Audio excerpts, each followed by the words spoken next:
Salam edukasi, pada video ini kita membahas tentang ancaman terhadap integrasi nasional Indonesia. Pernahkah kita mengamati peta dunia? Nah, melalui peta dunia, kita bisa menemukan dua aspek penting tentang Indonesia. Aspek yang pertama adalah aspek kewilayahan, dan yang kedua, aspek kehidupan sosial.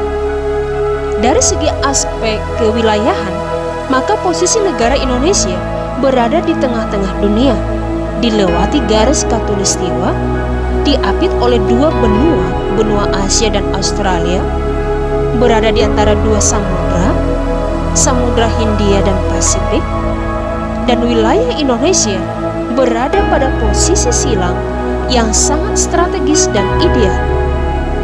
Dari aspek kehidupan sosial, penduduk Indonesia berada di antara daerah berpenduduk padat di utara dan daerah berpenduduk jarang di selatan.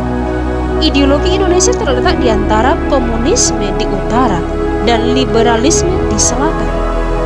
Masyarakat Indonesia berada di antara masyarakat sosialis di utara dan masyarakat individualis di selatan.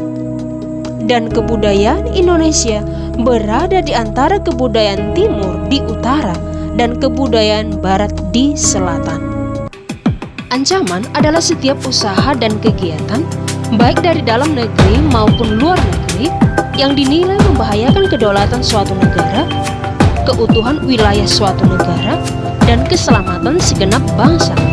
Berikut ini beberapa ancaman dalam bidang ideologi, politik, ekonomi, sosial budaya, pertahanan, dan keamanan yang senantiasa wajib untuk kita waspada.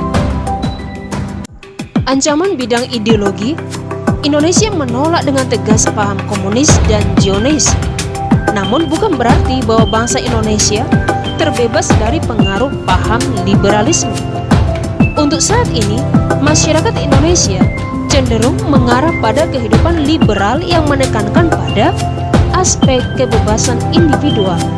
Pada umumnya, pengaruh yang diambil justru yang bernilai negatif, seperti gaya hidup kemewahan, pergaulan bebas, dan perbuatan yang mengarah pada dekadensi moral lainnya. Ancaman bidang politik, dari luar negeri, ancaman bidang politik dapat dilakukan oleh suatu negara dengan melakukan tekanan politik terhadap Indonesia.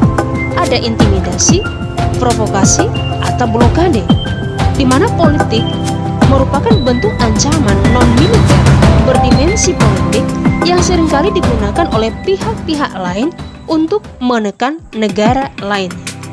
Sementara ancaman dalam negeri dapat berupa penggunaan kekuatan yang mengarah pada pengerahan massa untuk menumbangkan suatu pemerintahan yang berkuasa atau menggalang kekuatan politik untuk melemahkan kekuasaan pemerintah.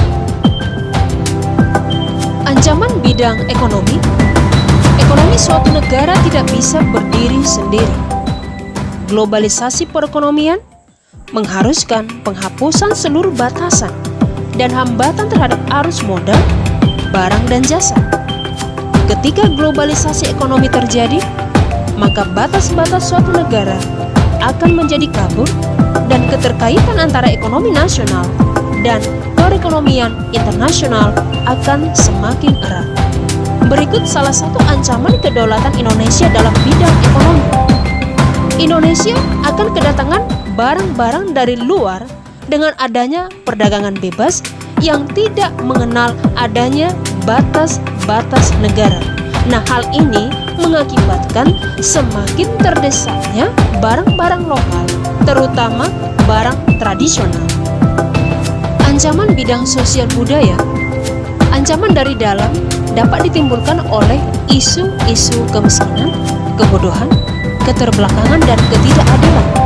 Nah, hal ini bisa menjadi titik pangkal timbulnya permasalahan seperti premanisme, separatisme, terorisme, kekerasan, dan bencana akibat perbuatan manusia. Sementara, ancaman dari luar dapat berupa gaya hidup konsumtif, hedonisme, dan individualisme. ancaman bidang pertahanan dan keamanan. Seiring dengan berjalannya waktu, proses penegakan pertahanan dan keamanan dalam Negara Kesatuan Republik Indonesia ternyata tidak semudah yang dibayangkan atau semudah dalam pembicaraan yang bersifat teoritis semata.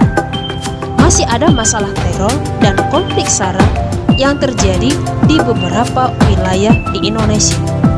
Semua ini karena lemahnya penerapan dan penegakan hukum dan keadilan di Indonesia. Semoga melalui video ini, kewaspadaan nasional dapat kita tingkatkan sejak dini demi menjaga keutuhan Negara Kesatuan Republik Indonesia. Semoga bermanfaat. Salam cinta Indonesia.